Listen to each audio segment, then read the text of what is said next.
विवेक अपने मन में सोचने लगा, जब तक शहर में सब कुछ शांत नहीं होता तब तक मैं इसी हवेली में रहूंगा।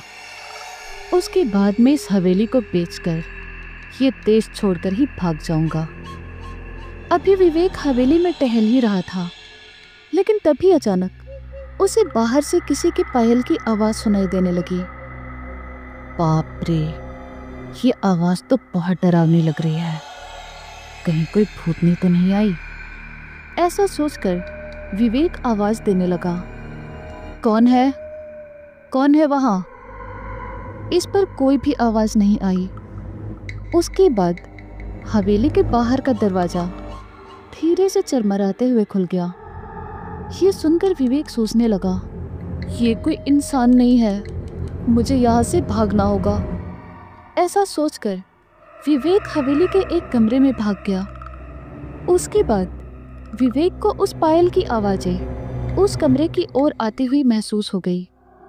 धीरे धीरे वो आवाजें कमरे के काफी नजदीक आ रही थी और वैसे ही विवेक की धड़कनें बहुत तेज हो रही थी। उसके बाद वो पायल की आवाजें आना बंद हो गई और फिर कोई तो उस कमरे का दरवाजा खटखटाने लगा।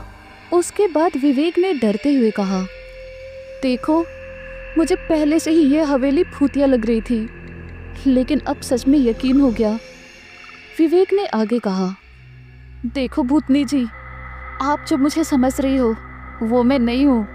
मैं करण नहीं, मैं विवेक हूँ, उसका हमशक्ल।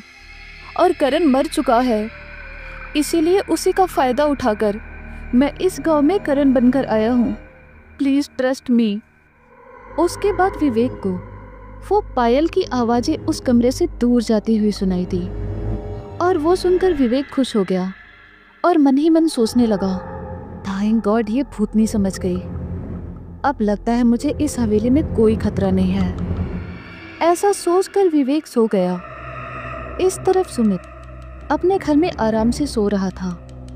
अभी थोड़ी ही देर हो चुकी थी, लेकिन तभी अचानक उसके फोन पर किसी का कॉल आ गया और मोबाइल की रिंगटोन सुनकर सुमित अपनी आंखें मलते हुए उठ गया और उसने देखा तो रात के 2 बज चुके थे और उसके फोन पर निकिता का कॉल आ रहा था। निकिता का कॉल? वो भी इतनी रात को? ये मुझे कॉल क्यों कर रही है? चलो देखता हूँ। ऐसा सोचकर सुमित ने कॉल उठाया। हेलो? इस पर निकिता ने हड़बड़ाते हुए कहा, सुमित, मुझे तुमसे बहुत जरूरी बात करनी है, प्लीज तुम अभी के अभी मुझे पार्क में आकर मिलो। इस पर सुमित ने पूछा, लेकिन बात क्या है? निकिता ने कहा, वो मैं तुम्हें फोन पर नहीं बता सकती, प्लीज तुम जैसे हो वैसे अभी के अभी पार्क में आ जाओ, मैं इंतजार कर रही हूँ। अभी सुमित कुछ बोल पाता, लेकिन तभी निकिता ने कॉल को तुरंत ही कट कर दिया। उसके बाद सुमित सोचने लगा, ये निकिता मुझे पार्क में क्यों बुला रही है? लगता है कुछ न कुछ तो गड़बड़ है, अब तो मुझे जाना ही होगा। ऐसा सोचकर सुमित पार्क में जाने के लिए निकल गया और कुछ देर बाद वो पार्क पहुंच गया। वहां जाकर सुमित ने देखा तो निकिता उसे कहीं पर भी नजर नहीं आ रही थी। लो, मुझे यहाँ पर बुलाया और मैडम खुद ही गायब है।